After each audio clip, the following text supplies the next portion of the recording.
सद्गुरु श्री ब्रह्मचैतन्य महाराज गोंदवलेकर यांचं प्रवचन 18 ऑगस्ट.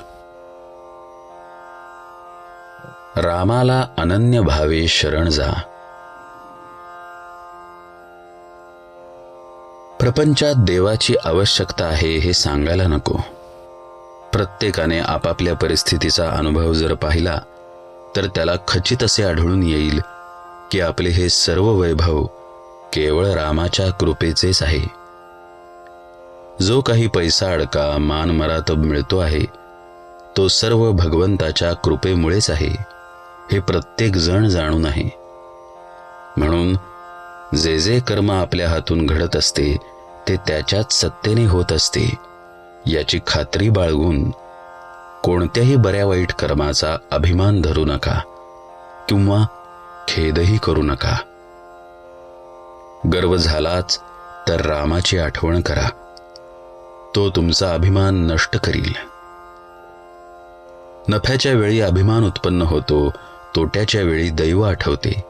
म्हणून दोन्ही प्रसंगी अभिमान नसावा. माझे कर्ते पण मेल्याशिवाय भगवंत प्रसन्न होणार नाही. प्रत्येक कर्माचे वेळी त्याचे स्मरण करूया. राम करता म्हणेल तो सुखी, मी करता म्हणेल तो दुःखी. लहान मुलाप्रमाणे निरभिमान असावे. रामालाच सर्व समर्पण करू आणि समाधान मानून घेऊ. रामाला शरण जावे आणि मजेने असावे. आनंदाने संसार करावा. तुझ्या नामस्मरणाची गोडी दे हेच मागावे. प्रत्येक गोष्ट भगवंताच्या इच्छेने होते आहे हे समजून समाधानात राहा. वाईटाबद्दल कंटाळा किंवा सुखाबद्दल आसक्ती नको. असे वागल्याने हवे नको पण नाहीसे होते आणि अहमपणाला जागाच उरत नाही. तेव्हा आता एक करा, रामाला अनन्य भावे शरण जा.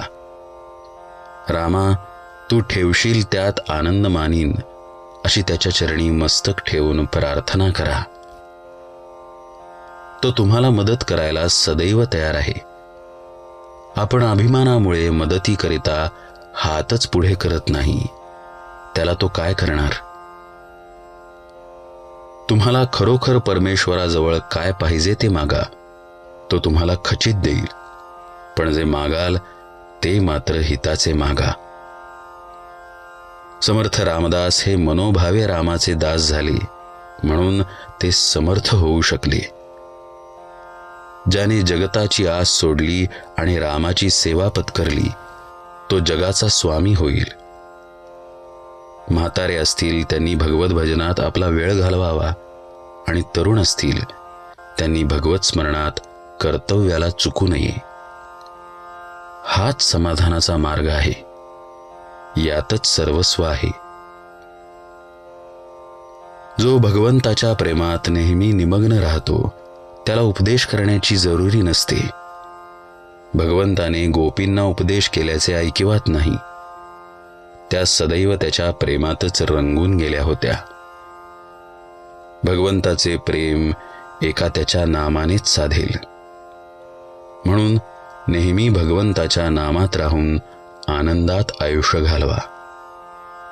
भगवंत कृपा करील हा माझा आशीर्वाद.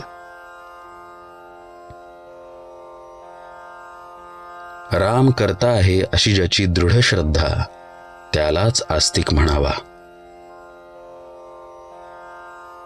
जानकी जीवन स्मरण जय जय राम.